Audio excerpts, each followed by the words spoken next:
रोहित हमेशा से क्यूरियस और थोड़ा डेयरिंग था और स्कूल के सब स्टूडेंट्स उसकी ये पर्सनैलिटी जानते थे।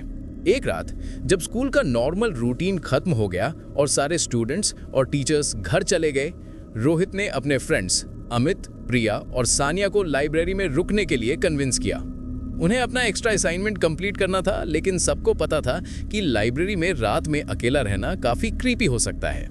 जब सब लाइब्रेरी में पहुंच गए, उन्होंने देखा कि पुरानी बुक्स की स्मेल और डस्ट की हवा, साथ ही थोड़ी सी ड्राफ्ट उन्हें अनकंफर्टेबल कर रही थी। रोहित ने मजाक में कहा, चलो देखें अगर कोई स्पिरिट सच में लाइब्रेरी में है। अमित ने स्वेटर टाइट किया और धीरे से बोला, रोहित सीरियसली, रात में लाइब्रेरी सेफ नहीं है। प्रिया और सानिया ने अग्री किया, लेकिन क्यूरियोसिटी सब पे भारी थी।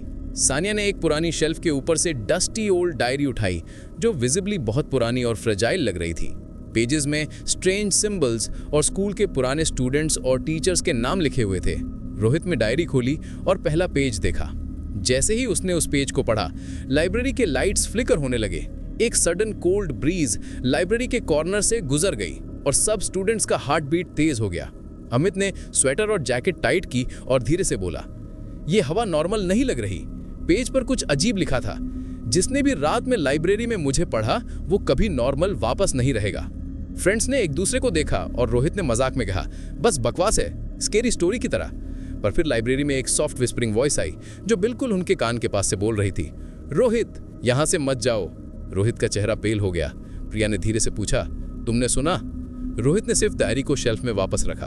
तभी लाइब्रेरी के डोर्स अपने आप लॉक हो गए। स्टूडेंट्स ने पुश किया, पुल किया, पर डोर्स नहीं खुले। लाइब्रेरी के शैडोज धीरे धीरे कॉर्नर से उनकी तरफ बढ़ने लगे, जैसे कोई इनविजिबल प्रेजेंस उनका वेट कर रही हो। रोहित ने डायरी का पहला पेज केयरफुली शेल्फ में रखा और तभी एक शैडो एक बुक शेल्फ से गिरकर फ्लोर पर आई। शेप इंसान जैसा था, पर ब्लर्ड और डार्क। अमित ने चिल्लाया, बचाओ, ये कौन है? सानिया ने बोला, चुप रहो, शायद प्रवोक ना करें। रोहित ने डीप ब्रेथ लिया और डायरी को वापस शेल्फ में रखा। शैडो ग्रेजुअली मैनिश हुई और डोर स्लोली ओपन हुए। सब स्टूडेंट्स भागकर स्कूल के गेट तक गए, लेकिन वहां एक ईरी साइलेंस थी। सिर्फ पुरानी विंड की आवाज उनके आसपास घूम रही थी। सब लोग थोड़ा रिलीफ फील कर रहे थे, पर टेंशन अभी भी उनके दिल में था। अगला दिन प्रिंसिपल ने लाइब्रेरी चेक किया। शेल्फ उठा हुआ था और डायरी का पहला पेज खुला था।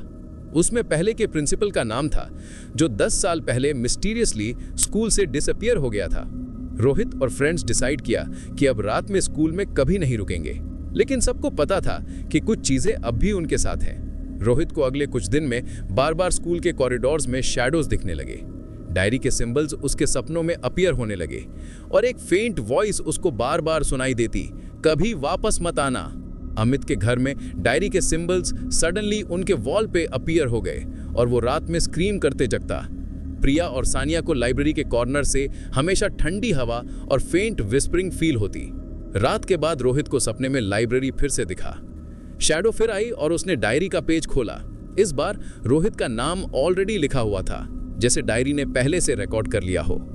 वॉइस सॉफ्टली विस्पर कर रही थी, तुम्हारे लिए अब एस्केप नहीं। रोहित ने स्क्रीम किया, पर उसकी आवाज ग्रेजुअली फेड हो गई और ड्रीम खत्म हुआ। सुबह उठकर देखा कि डायरी शेल्फ में वैसी ही पड़ी थी, लेकिन पेज में रोहित का नाम काफी पुराना और फेडेड लग रहा था। अब रोहित और उसके फ्रेंड्स के लिए स्कूल रात में एक फॉरबिडन प्लेस बन गया था। हर बार स्कूल के पास से गुजरने पर उन्हें पुरानी बेल की साउंड और शैडोई फिगर्स फील होती।